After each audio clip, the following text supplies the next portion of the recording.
Gracias por seguir con nosotros. Son las 8 de la noche con 31 minutos. Nuestras líneas de contacto 107-0523, 107-0526. Yo creo que aquí se están tocando puntos muy importantes, porque el problema de la justicia en México no recae solo en un aparato administrativo, en una buena o mala policía, con el Ejecutivo, o en una buena o mala policía. Tiene que ver lo que haga el Poder Judicial, que es muy bueno también para eludir costos. Es decir, cuando algo incumbe en la administración de justicia, el poder, al tercer poder de la Unión, ellos sí se hacen de ladito, mis respetos, tienen una gran habilidad para hacerlo. Entonces creo que también se trata de que se empiecen a redistribuir los costos de un país injusto. Ahora, en términos de las policías, evidentemente hay que revalorar el papel social del policía. Y eso, los hay buenos, claro, y eso pasa. Y de los peritos, esos están con salarios de hambre, los peritos, ministerios públicos, policías. Digo, hasta hace pocos años, cuando moría una persona en un accidente y no era en Pachuca, era en la periferia del estado, tenían que pagarle los deudos al doctor para que les hicieran la necropsia a su cadáver. O sea, no estaban en el presupuesto. O las funerarias en sus instalaciones, de acuerdo al rol, debe seguir, hacen en sus instalaciones la necropsia, por el paquete de la caja, por supuesto, ¿no? Pues porque no hay dónde, porque no se les ha ocurrido hacer necrocomios. El proyecto que teníamos de necrocomios en el Estado, lo hicieron de un lado del sistema de seguridad pública porque decidieron crear centros de justicia. Ya te digo, el Poder Judicial. Pero lo sé mucho más. Digo, en el necrocomio, los usuarios pues ya no votan ni se dan cuenta de nada, ¿no? Pero no hay un necrocomio por distrito judicial, no hay un necrocomio en el Estado dado por distrito judicial. Oye, hay que plantearle todas estas necesidades a las secretarias de Hacienda y va a encontrar todos los argumentos para justificar la reforma fiscal, no la reforma hacendaria. Si son más recursos... Vaya, el asunto no es mucha ciencia, nada más que limiten la compra de espacios en publicidad personal de los titulares de los ejecutivos a nivel municipal, estatal y nacional, y de ahí sale una carretada de billetes. Oiga, licenciado, no le planteó usted esa posibilidad a Andrés Manuel López Obrador. Él decía que si le metían mano dura al presupuesto, lograban ahorros de... Pero además, mira, cientos de miles de millones de pesos, ¿no? De todas estas fugas. Sí, es cierto. Es una cuestión presupuestal, pero también es una cuestión de estricta administración y lógica. Porque yo entiendo que va a haber a lo mejor partidas donde digas, no, bueno, la rentabilidad de esa modificación no alcanza, ¿no? Pero hay cosas que son absolutamente estúpidas. Por ejemplo, los anuncios que usualmente vemos de los institutos electorales o del Poder Judicial. Anuncios para decir lo que hacen. Cuando sería mucho mejor que hacerlo, o que la gente se diera cuenta por el simple hecho de cuando le prestan un servicio, ¿no? Yo cada vez que escucho un spot de un poder, de los organismos de transparencia, de los institutos electorales, del Poder Judicial, que además se anuncia y muchísimo, del Consejo de la Judicatura Federal, el Consejo de la Judicatura Federal compra espacios en la televisión. Bueno, me parece que ese dinero podría estar mejor gastado. Justo hoy veía un dato que es escalofriante. El gasto en comunicación del Poder Ejecutivo Federal en los últimos 5 años se incrementó en 5 años, 498%. O sea, y conste que con Fox se disparó bastante. El de Calderón es muy por encima de Fox. Es el único gobierno que se agradece solito en spots. Las economistas de antes, que eran las amas de casa, solían hacer milagros con el dinero. Tener esa frase, ¿no? De cuida los centavos, los pesos se cuidan solos. Y siempre que nos dicen o que le decimos a un político o a un funcionario público de cuidar los centavos en los presupuestos, la respuesta generalmente es que eso no impacta. O sea, cuando le dicen a los diputados que el sueldo que tienen 500 diputados y los 10,000 trabajadores que trabajan ahí en 10 por ¿cuánto es el caso? Entonces, invariablemente sí, pero esa es una parte mínima del presupuesto. Claro. Oye, esto, sí, eso listo, eso nada más sí, pero eso debe de formar parte de todo la prueba, y entonces es muchísimo. Pero además creo que, vamos, hay muy pocas materias que en términos presupuestales te van a reflejar un impacto del 5 o 6%. Estás hablando de Pemex, CFE, el presupuesto de las secretarías, todo va a ser relativo. Ahora, se trata de un mensaje, es decir, cuando un país tiene a 20 millones al menos de mexicanos viviendo con $2 diarios, y el ministro de la Suprema Corte tiene los cambios, ¿no? Fíjate, apoyos, no, deja tú de los 600 pesos que por Romeo tienen apoyos para anteojos. 600,000 pesos de calzón, tienen apoyos para comprar por hasta 10,000 pesos mensuales. Pero son tipo de cosas que son, digo, nos quejábamos o criticábamos los dispendios de la monarquía absoluta de los Borbones, y ahora estamos muy lejos. ¿Sabes para qué la publicidad? ¿Quién se acuerda del incremento del huevo? Sigue alto, Nadie hace nada por bajar el precio. Porque se me acuerda, y dijeron, a ver si para marzo, abril, próximo año baja el precio. Yo sí he escuchado mucha gente que te dice, oye, ¿y esos anuncios para qué? O sea, a mí son distractores, lo que hay distractores en la realidad general. Si no soy juez, ¿no? Y para que los traten mejor los medios, ¿no? Claro. Son distractores, problemas y son embutes legales, institucionalizados. Pero, vamos, ahora, podría haber eso, pero en una menor escala. Bueno, y toda la publicidad que tienes, por el simple hecho de que el Estado tiene derecho, pues, de las televisoras, de los radios, ¿qué no sería suficiente para que con eso se repalte el Estado? Se quejan los radiodifusores de la cantidad de... Pues la que les ha tocado que nos cortan en varias partes porque tienen que dar repaso a tiempos al Estado, ¿no? Es que en horas de la comunidad de la transparencia ¿no? Tonterías. Son las 8 de la noche con 38 minutos. Recuerda, estamos en Visto Bueno Radio. Regresamos después de una pausa. Hacemos una pausa y regresamos. Visto Bueno Radio. En Visto Bueno Radio. Gracias por seguir con nosotros. Son las 8 de la noche con 42 minutos. Recuerden nuestras líneas de contacto 107-0523, 107-0526. A mí lo que me gusta de esta mesa es que empezamos discutiendo un tema estrictamente administrativo y creo que estamos llegando a las raíces del problema. La verdad es que cuántas cosas en este país pasan por la administración de justicia y el combate a la impunidad. Yo creo que todas. Si analizamos desde el tema de los monopolios hasta la competencia económica, hasta incluso el desarrollo social y económico, pues todo tiene que ver en primer lugar con el Estado de Derecho y poner orden, ¿no?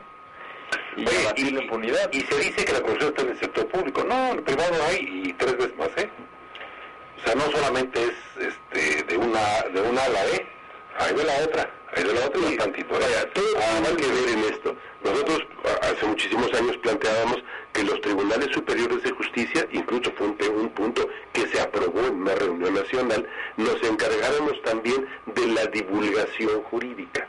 O sea, que los tribunales tuviéramos colecciones, en aquel entonces se usaban, de colecciones de códigos, que los funcionarios judiciales fueran a dar pláticas y demás en una doble intención, o sea, divulgar, pero al mismo tiempo sensibilizar al juzgador de lo que es la realidad.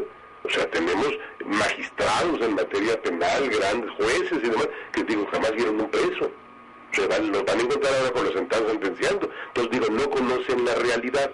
Pero sobre todo, el primer ingrediente para que se abuse del ciudadano es que no conozca la ley. Ese es fundamental. Entonces, mientras al señor le diga, no, pues mira, tu marido está detenido por investigación, en mis tiempos se ocupaba de eso, ahora ya se puede legalmente. Pero decía, está detenido por investigación, y en 72 horas va a estar incomunicado y no puedes hablar con él. Ah, bueno, y se quedaban esperando a ver que se vencieran las 72 horas, a ver qué pasaba. No sabían cuáles eran los derechos ni nada. Actualmente la enorme mayoría de mexicanos no conocen sus derechos, entonces van en una batalla muy desigual.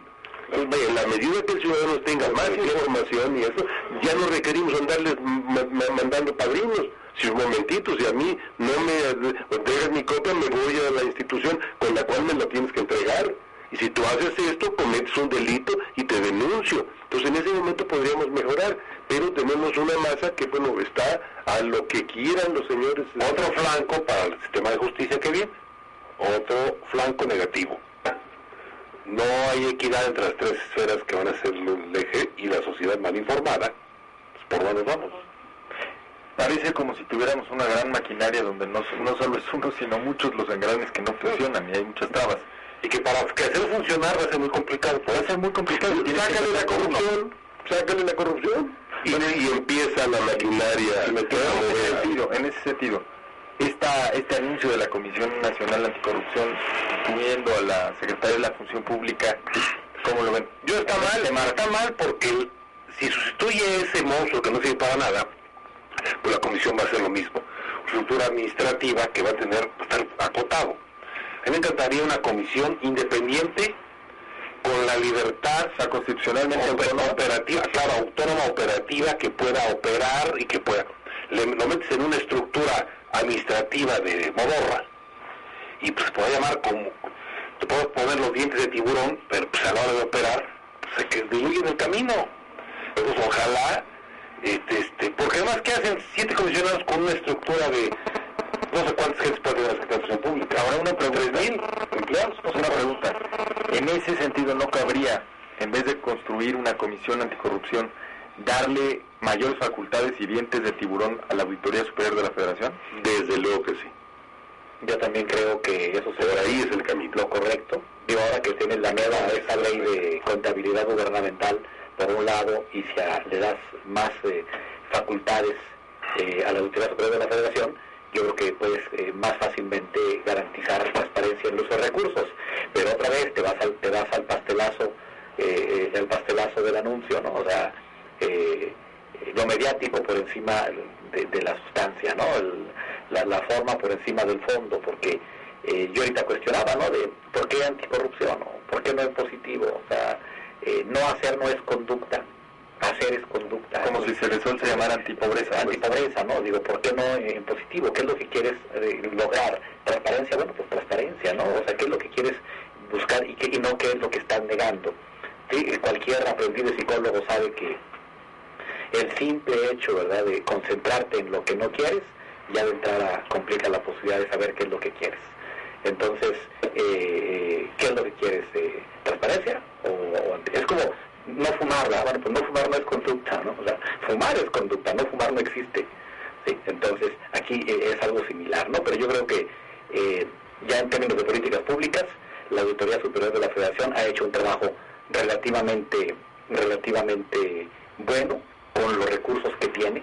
Si le dan más dientes, si le dan más recursos, le dan más facultades, puede profundizar tu trabajo y puede garantizar mayor transparencia. La persona que queda enfrente, un procurador de la República con un perfil que debe estar muy cercano de la función pública y con la voluntad política del presidente, pues si no, eso no funciona. Darle la independencia que requiere la PGR y darle los dientes, le quitaron toda la PGR, se quedó como un ente administrativo. Entonces, que es muy bonito en papel, muy bonito en Estados Unidos, pero estamos en México. Ese es otro problema. O sea, a mí cuando me dicen que van a utilizar el esquema de Francia y demás, digo, ya lo dijo el filósofo, digo, como a México no hay dos. Digo, lo dijo cantando, pero bueno, no deja de ser filósofo. Y como cierto, o sea, claro que sí.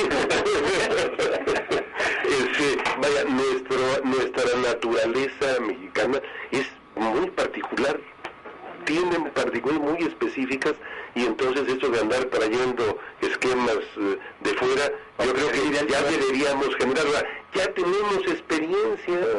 Digo, nos han pasado todos los males habidos y por haber, tenemos la capacidad de saber dónde está el problema y cómo resolverlo. Lo que preguntaba Gerardo, nomás, vaya, ver que esa comisión va a ser de veras, porque el problema es que en teoría todo funciona muy bien. En teoría decimos, los ministros de la Corte los propone el Ejecutivo a través de una terna y se someten a la votación de los senadores, y ahí ya el pueblo se expresa y buscamos a los mejores. No es cierto. El presidente manda a sus cuates, los partidos ahora sí que agarran partido y pues se aferran a defender a uno, se abstienen del otro, y bueno, todo lo que se luchó históricamente para que la justicia no esté en manos electorales, no tengan compromiso nuestros jueces, ahí están, o sea, PRD presionando, vendiendo su voto a cambio, a favor de algunos de los ministros, a cambio que le abran un espacio en el Consejo de la Judicatura a la consejera jurídica del Distrito Federal. Digo, por favor, llega esta mujer, no dudo que pueda ser capaz, pero ya llega vendida con un grupo que fue la que lo puso, a atender los intereses de ese grupo, no los intereses generales, ¿no? Sí, pero para que veas cómo se tropicaliza de lo general a lo particular. Yo ahorita que estaba licenciado, se puede ver la atención que estaba hablando ahorita de los consejeros electorales que eligieron aquí en Hidalgo, ¿no? Que es un órgano independiente, y consejeros ciudadanos, ¿no? Y de pronto ves como el PAN mete a un militante del PAN, ¿verdad? El PRD propone y que está ligado a él, el PRI propone 4 y se lo reparten, y lo de ser consejeros ciudadanos pues quedó en el olvido, ¿no? Vaya, en general nos ocurre con mucha frecuencia y nos espanta ver la forma como denigramos a las instituciones. Yo creo que el anterior auditor, el titular de la Auditoría Superior de la Federación, era una excelente persona, me consta, a mí me tocó verlo en su selección y todo esto, una gente impecable. Se peleó con la Acción Nacional, le hicieron la vida imposible, le generaban auditorías y toda una serie de cuestiones. En el momento que él quiso acceder a la reelección, lo hicieron pomada. O sea, no permiten que alguien se quede por sus méritos. Pero el titular tiene que debernos el favor. Claro. Pues cómo que con sus méritos se pueda reelegir. Lo hicieron pomada todos los partidos. Todos los partidos lo hicieron pomada. Y es una verdadera lástima. No dejamos que crezcan las instituciones porque siempre escogemos eso. Creemos que cuando le damos a los partidos la facultad de proponer un nombramiento es para que se ayuden, para que nombren a sus cuates. Pues es que imagínate, en el escenario de este mapa de intereses, ¿qué conviene más? Una institución comparsa, ¿no?, que puede moverse a tu ritmo y hacer la misma pantomima, o una que te puede poner una auditoría, puede decirle a la opinión pública en qué fallaste, que te pone a trabajar, que se puede trabajar, o llegar a decidir inmorales, como rebasando ya ese esquema, como la COFETEL, pues tener una bancada de los medios de comunicación y darle la comisión. Mira, la COFETEL es un gran ejemplo. La COFETEL el otro día, incapaz de aprobar un reglamento porque no había recibido la propuesta del que va a ser presidente. Se les olvidó que son autónomos. Oye, y la comisión de competencia, la de competencia que les dijo a los de Televisa y Usacel, dijo, bueno, pero si por un recurso se puede caer esto, si ya pusieron 40, se hacen de la vista gorda, y ahora tienen diputados en la comisión para que no pase nada, pero con los que no quieran. Presidiendo la comisión. Digo, lo de la telebancada es verdaderamente un agravio a la democracia. Bueno, pues surgió una espectacular bancada. Ahora resulta que estaban buscando legislar en el DF sobre los espectaculares en el gobierno público y salió en defensa del medio un diputado plurinominal, sobrino de la señora Wallace, cuyo negocio fundamental, otro personaje abominable. Pero ella logró el gobierno del DF, pero logró meter a un familiar. Ella es un gran ejemplo, ¿no? Como, vamos, después de la mascarada de un ciudadano que da la batalla frente a instituciones corruptas, está un ciudadano que puede corromperse por las mismas instituciones a las que combate mediáticamente. Entonces, vamos, si a este país también lo que le urge son buenos mensajes, es decir, ya no solo cambiar las cosas, sino el pequeño ejemplo de que se puede.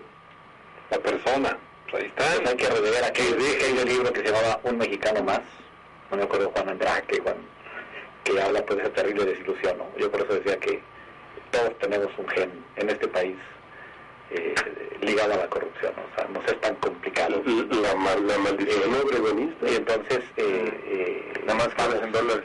Pero la de 50,000 pesos sigue funcionando. Pero vale plantearlo, ¿no? O sea, vale reconocer pues que somos una sociedad totalmente carcomida por la corrupción, ¿no? Y en todas las áreas, en todas las esferas, porque mientras nos sigamos en el discurso alabando todos mutuamente, ¿no?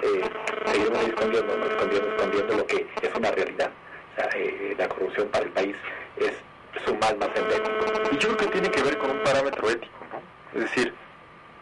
solo sigue funcionando el cañonazo de los 50,000 pesos, encomiamos a quien lo recibe. Sí, en el fondo es una admiración y abusado. Si el titular no es zampón, y cuidadito que vamos a que no lo reciba. El que no lo recibe es tonto. Dicho esto al aire, es tonto. El titular no es zampón, el titular va en serio. No, que Si no es zampón y dice al que pez que lo meta a la cárcel, se pone en orden, porque tampoco son... Aunque el ideal sería que pasaran institucional, o sea, el ideal sería eso. Y se acomoda las palabras rapidito. Es que esa es otra de nuestras tragedias. Tantos años del poder de una sola persona nos acostumbraron a que las cosas queremos que cambien por el plumazo, por un quinazo, porque no, y la verdad es que no es el camino. En democracia no es, ni puede ser el camino.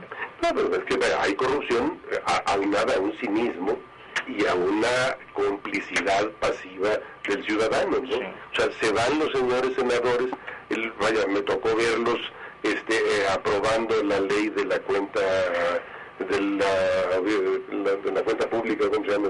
Sí. Con tantos digo, nos agarran fuera de base. Del tiempo, ¿no? Aprobando la aprobación de la cuenta pública. Y se sube el PRD y se sube el PRI y hablan del enorme compromiso que como partido tienen en la lucha contra la corrupción y contra la opacidad, cuando 3 días antes votaron en contra el obligar a los líderes sindicales a entregar cuentas. Digo, solamente en el país de los cínicos se puede hacer eso sin que les hubieran tomateado. Además, oiga, que por cierto ya se religió también Víctor. Ah, sí, claro, Flores, ¿no?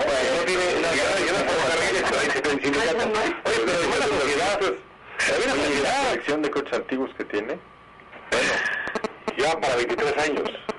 Pero mira, también la propia sociedad se ha incubado esto en la propia sociedad, porque en lugar de que la sociedad señale a la gente que se enriquece ilícitamente, que tiene negocios, son grandes personas que tienen dinero. Exacto. A eso yo gran persona, con un parámetro ético. Entonces, es todo un sistema, lo que decía la actividad, todo un sistema que va a ser muy complicado cambiar si no se toman acciones de fondo. Decía la actividad, ¿por qué lo negativo? Porque es tal el problema que hay, que tienes que decirle anti esto, porque hay que hacer un combate frontal contra la corrupción, ¿no? Y sobre la impunidad, más que la corrupción, impunidad. Yo creo que si Peña Nieto empezara con nombramientos honestos, con una conducta apropiada, podría generar una acción verdaderamente importante. ¿Ya empezaron las cartas del 6 de enero, licenciado? Sí, yo no niego, yo sí soy idealista. Con las del 28 de diciembre.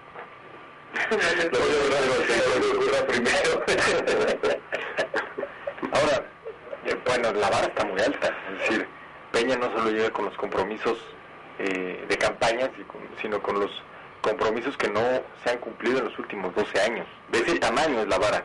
No, yo diría de más de 12. De más de 12, sí.